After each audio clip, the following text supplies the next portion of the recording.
I imagine you're familiar already, but Career Conversations is put on by BuildGreenCT. Our mission, accelerate the just and sustainable transformation of the built environment in Connecticut through education, advocacy, and community building. Because this Career Conversations recurring event is targeted to the emerging professionals community in particular. I just want to plug them as well. And if you have any emerging professionals who are looking to get involved in green building in the state of Connecticut or surrounding areas, definitely recommend us. That'd be much appreciated. But as an emerging professional with Build Green, you get a discounted annual membership for $45, complimentary or discounted admission to Build Green CT events and educational offerings, including opportunities for professional development, education, and advancement. And then you can also have the opportunity to connect with industry and thought leaders throughout the state. So we're joined today by Kate Doherty, and we'll be back next month for another Career Conversations, October 16th at 4 p.m. Just to introduce Kate, she is a Build Green CT member and volunteer as secretary for the organization. She is more recently working as an energy engineer at Franklin Energy, but was previously a consultant at Stephen Winters Architects. Thanks again for joining us, Kate. Yeah, of course. Thanks for having me. Let's just start with your current role. Maybe you could just talk a Sure. little bit about what you've been working on as an energy engineer at Franklin. Yeah, so as you mentioned, I did transition and it was pretty recent. I started this role in the first week in July. So I'm starting to feel settled finally. Like I'm getting in the swing of it and kind of getting thrown in, which is, I think, good for me. I work well that way under pressure, unfortunately. But so far, I guess I'll tell, a little bit about Franklin. They work more on the utility side and they support utility programs and utility clients with anything from calculating the energy savings for kits that are handed out in communities or at schools as part of curriculum in school for students, or calculating energy savings for direct install measures. We have a wide, not so much in this region, but definitely down South Carolinas. And the company's actually started in Wisconsin. So a lot of direct install teams out in those regions where they'll do same thing, either kit installs or they'll do audits, energy audits of homes, single family, multifamily, and provide recommendations there. So on the back end, as an energy engineer, I've been more on the calculating of savings end of it. And particularly right now, my team says I came in at a great time. Great for them. I'm a little scared, but our new program year is kicking off now. And I've been voluntold that I will be largely organizing the new program year. So that should be interesting because I will be checking in with everybody on the team and kind of getting a touch point on each of the different programs as they prepare for Jan 1 program starts. So that's a little bit of what I've been doing so far. Cool. When you talk about programs, is that some of the educational stuff you were talking about, or? Programs more so, I mean, the utility energy savings program. So Ah, your local utility, yeah, like in our region, we have the Energized CT. They keep a lot of their stuff in-house. In our region specifically, a lot of the utility programs kind of handle their own programs and energy savings calcs. They do a lot of that in-house. But yeah, anything we have like First Energy Pennsylvania, a lot of the Duke programs down in the Carolinas and Florida. So things like that, all the individual utility programs. cool. And you mentioned this term kit installs a few times. Could you maybe talk a little bit about what that means and provide an example? Yeah, so there's a couple of different ways, at least from what I understand so far. But there's student curriculum, which is literally students, elementary, middle school, high school students, they build program work into their curriculum for energy savings. And they'll talk about things like faucet aerators and low flow fixtures and things that they can actually give to the students to bring home and install relatively easily with their family. And the idea there is that if you teach the students why, it's more likely to get installed than if you just like send these kits to people's homes directly from the utility company. So the rate of install that they assume for that is actually quite high compared to the utility sent kits that go directly to the homes, which I found interesting. Very clever, yeah. Talking about getting youth involved in sustainability and like the future. That's how you do it. So yeah, so that's one way. And then the other way, like I said, some utility programs will do like not flash sales, but like flash kits where they'll offer it on their website and people can apply for them and get these items for free. And it's in the utility's best interest, right? Because they have to claim a certain amount of energy savings every year. And by doing that, by giving these kits out and being able to assume a certain number of kilowatt hour savings for each of their utility customers by sending those kits, it helps them and it also helps save energy. So Awesome. That's great. Great to yeah. hear. Yeah, getting to the parents of the children. I can imagine why that would be effective. Yeah, exactly.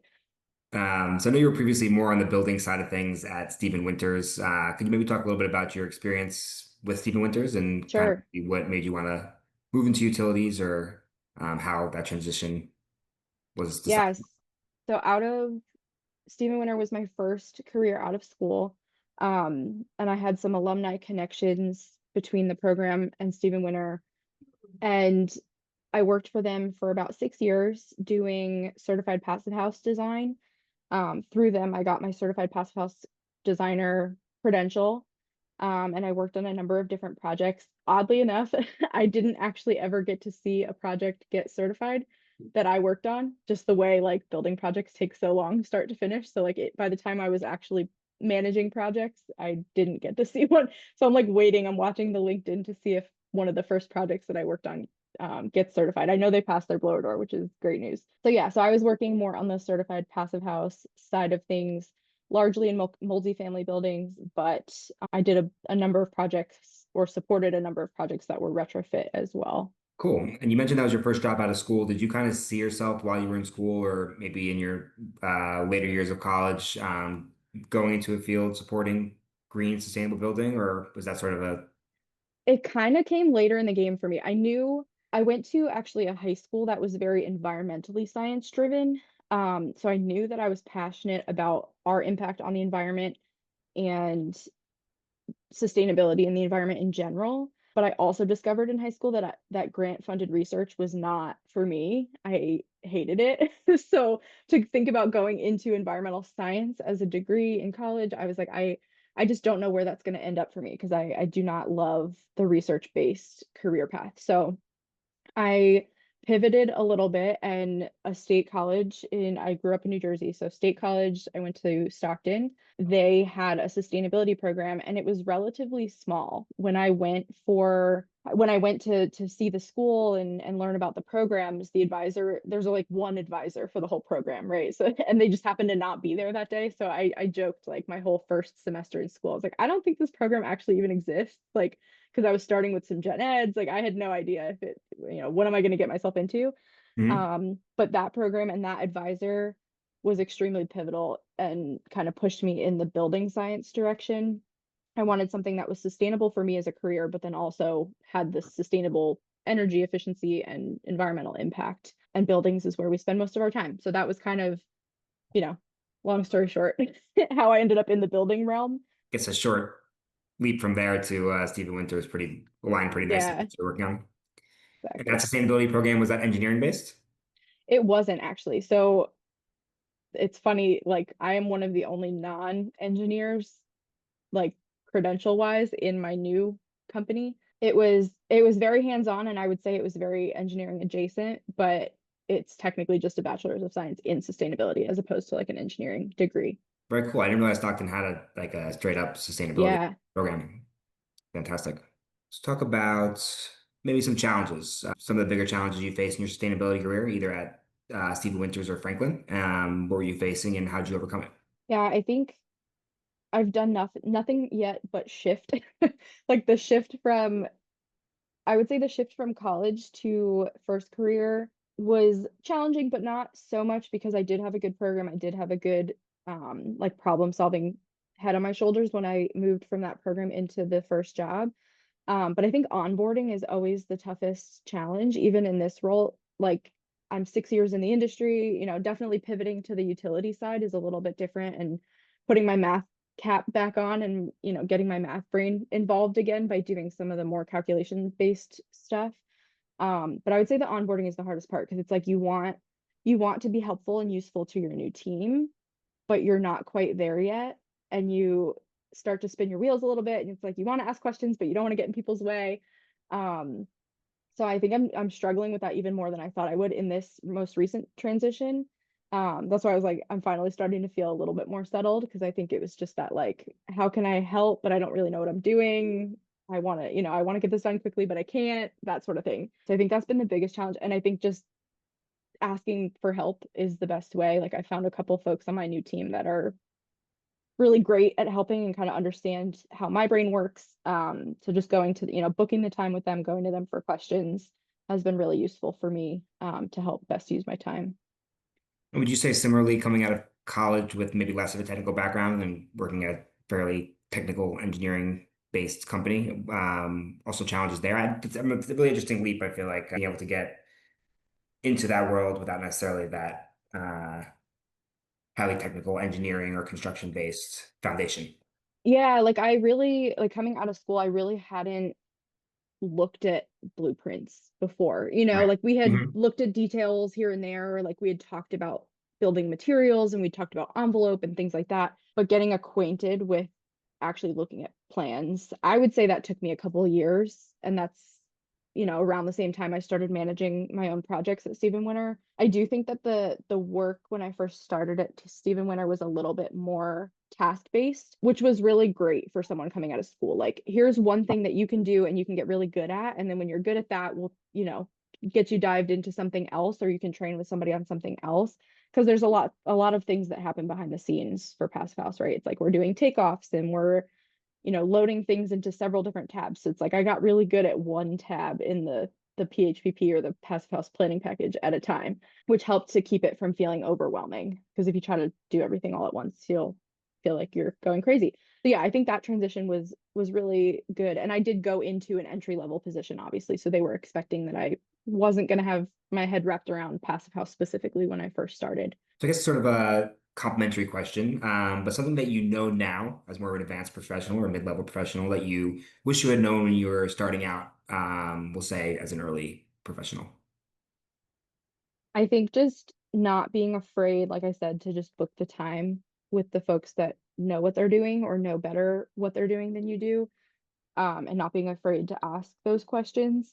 It's also a different, when I started at Stephen Winter, I was fully in person and now I'm fully remote, which I had done that shift partly at Stephen Winter, so like making that adjustment as well. But it's funny, we had an in-person meeting a couple weeks ago at this new job, and you feel like you know everybody already because we're so used to this platform of engaging online and doing video calls and getting to know people that way. So I would say ask the questions, make sure that you understand what you're doing because it's only going to help you down the line, and your team ultimately wants you to succeed so that you can do good work for them. They don't want you to spin your wheels and just sit there and not know what's going on. Awesome. Yeah, good answer. As you've now been working in first more on the building side, now more on the utility side, speak to any changes in either sector that you've seen, particularly related to sustainability, over the past few years? Yeah, and I think I'm going to start to get I'm excited about the new program year stuff, even though I joked that it's going to be a lot. Because I think it's going to be interesting year to year to see how the different utilities, especially across the whole country, because we're dealing with programs everywhere, how each state and how each utility community treats different measures. So, for example, lighting is being de-incentivized in a lot of places because a lot of people have LEDs at this point, and there's not really much you can do to get better than that at the moment. And LEDs last so long. So there's quite a bit less savings involved there than there was when we went from like, you know, fluorescent to LED.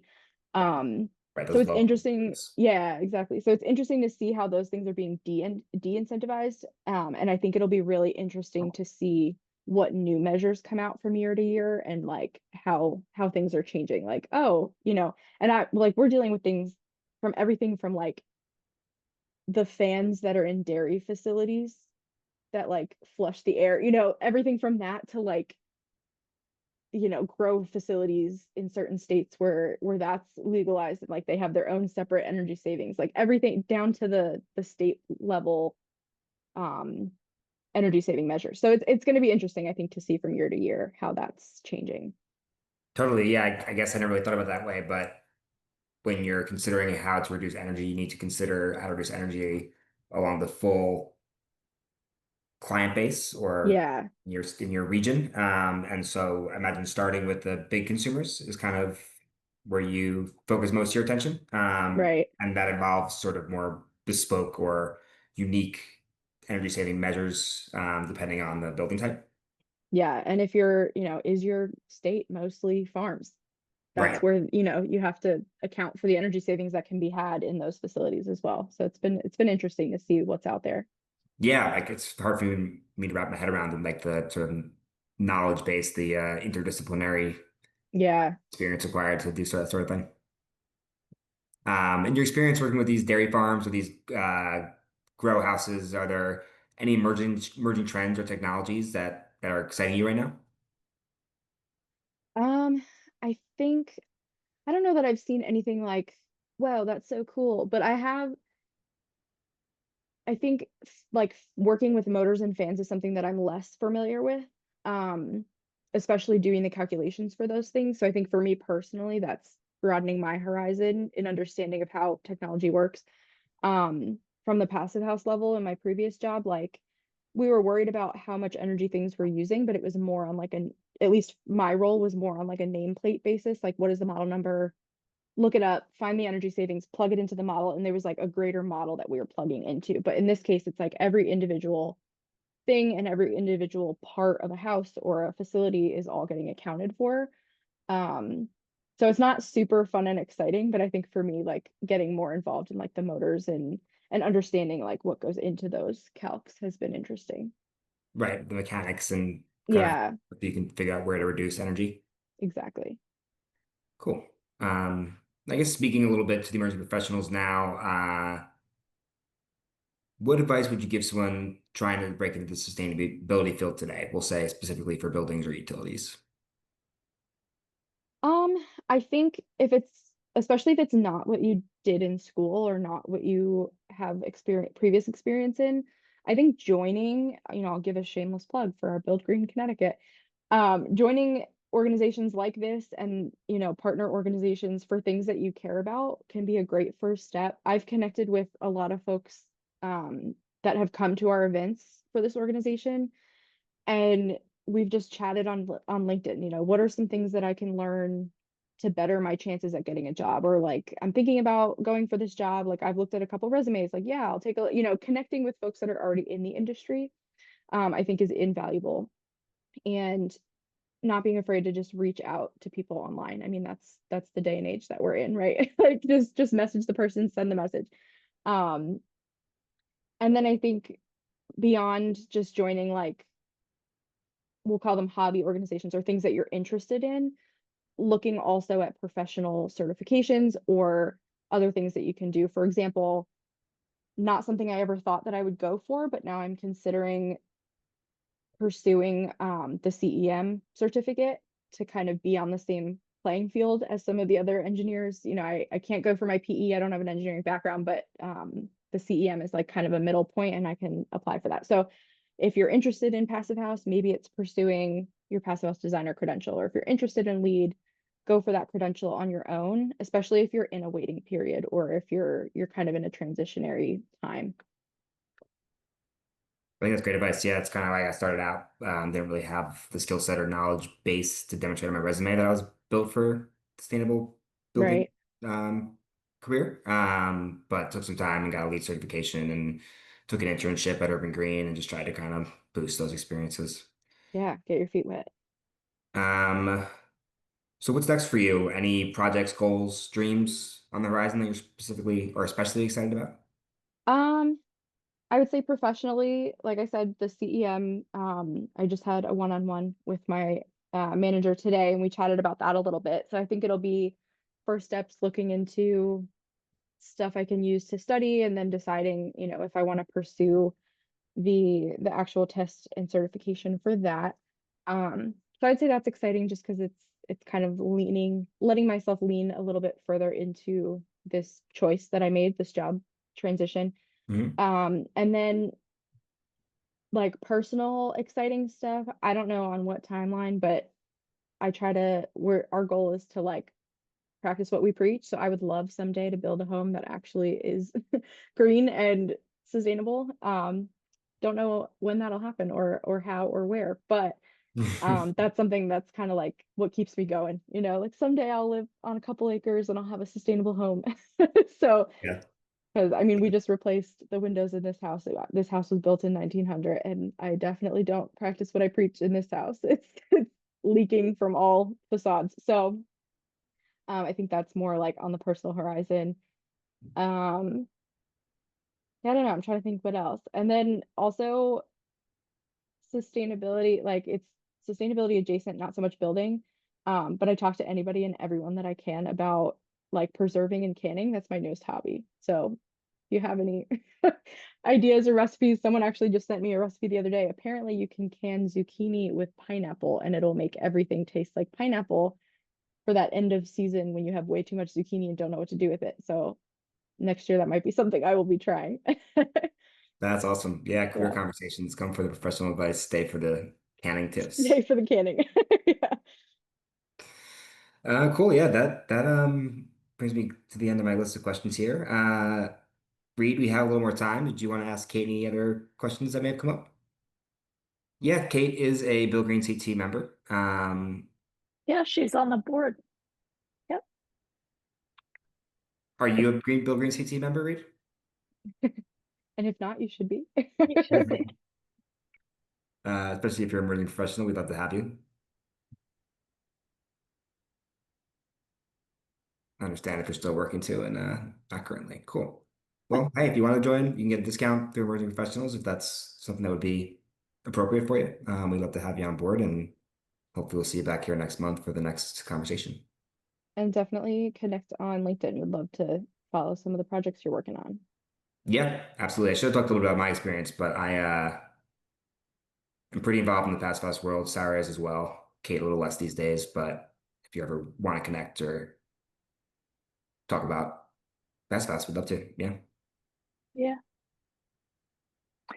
I just want to, I'll add that I think starting a new job virtually feels really daunting to me. So I was interested to hear that I guess we're all so used to doing things virtually now that you are still able to, connect with people, figure out who to ask questions, Yeah. I mean, And I that mean, feels like a pretty big hurdle to me. it, yes and no. And it's definitely like what I got myself into. I made the shift to a new job with that being one of my goals for future family planning and just it was on my radar that I Can wanted wait. to be in a remote position. So hello, Alicia. Build Nice. Green, Connecticut. All right. New swag. Love it. I'm getting a personal visitor. I was gonna say, use the separate screens. Carry on. Don't worry. So yeah, so I think making that jump to remote was a choice that I made and I knew it might have its challenges. Like I went through 2 laptops in the first 2 weeks that I worked because the first one it stopped working and I couldn't do anything and I had to get a new one. And you just kind of have to wait for it to come in the mail, like that sort of a thing, instead of just like popping into IT and having them give you a new one. Um, but yeah, it's definitely something that I like planned for and I knew was important for my work-life balance. So definitely making it work. And I think, like I said, like we're also used to it anyway. Even when I was in person at my previous job, like most of the calls and stuff, everybody else was in separate places and online, and it's just the most convenient way to meet these days. So I think I'm used to it and it doesn't take away, I don't think, from the onboarding. That's going to vary from company to company though. You got to be set up to onboard new people. You can't just like go for it. But yeah, I think it's been successful so far. Totally, yeah. I can see that. There's kind of that like awkward period when you start a new job where it's like you can't really do anything yet. And that You is can't really do anything, yeah. And you don't know like who to ask or who to talk to or what people right. even look like, depending on if they use their cameras or not. You're kind of just like dead weight for a couple of weeks and you're trying Yeah. to get people's way. And coming from a mid-level position where like being billable was very important and like prioritizing all of that into a position where I am upper level, but I'm still onboarding. Like I feel entry level, but I'm mid to upper level. Um, it was definitely an interesting feeling, and I'm still kind of recovering from that a little bit, I would say. Like I just spoke to my boss today. I'm like, I'm so used to having the push for being billable and making sure that I'm meeting my targets. Like, what are my targets right now? Like, what is expected of me? Like, I'm being Am I too hard doing a on good myself. job? Yeah, exactly. Right. Cool. Is there an opportunity to meet the team in person at some point? We did. So actually, and it was the first time they had all met in person in a couple of years. But a couple weeks ago, I flew to Wisconsin. Never give yourself a short layover in Chicago. I made that mistake. The big airport. Missed my connecting flight on the way out, but we all made it out there, and it was a good time. We got to go out to dinner and have like an all day in-person meeting session with everybody. So I think that was really valuable for them. And a lot of those folks actually started when they were only in Wisconsin, and Franklin during COVID made the decision to open their roles up to more people, so that they could open their offerings to more states and more utility programs. And they made that shift. So I think it's been challenging for some of the folks that I work for who were fully in person pre-COVID, to kind of see the team grow so remotely. But so yeah, I think the in-person once in a while meet is really, really valuable. I mean, same thing with Build Green. Our couple of board meetings a year, kind of refresh everybody, get everybody on the same footing, and then we do some remote as well. Totally. Yeah, it's a good motivator, kind of remind you why you're involved. Yeah, exactly. Awesome. Yeah, I think some of the best interactions I have with people are at, in-person events. It's sort of like when you least expect it, you get the best Yeah. surprise. But yeah, any opportunity to like, you know, just hang out with people in person is great. Yeah, for sure. I didn't realize that your company was based so far away. I thought it was Yeah. just sort of a Northeast thing, but it is Yeah, not. no, it's very all over. And most of the people on my team, I think there's maybe 2 or 3 out of the 16 are an hour behind me. Oh boy. So I'm finding that I am like logged in until at least 6 o'clock because it's just when you overlap with people. Yeah.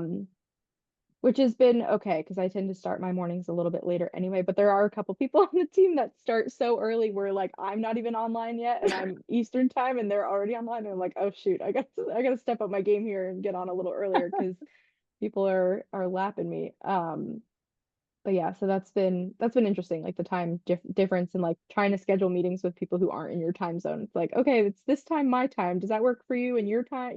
Yeah. But it's been good. Cool. Well, we can wrap things up then if Well, thank you both. This was great, and I personally am interested to hear what you're up to, Kate, with your Yeah. trip switch. So likewise. I really enjoyed it. Thanks. Yeah, excited Yeah. to see you guys in person in a couple months as well. Yeah, of course. We will see you in December. Sounds good. Thanks, Kate. All right. Thanks, everyone. Have a good night. Bye. Yeah. Bye.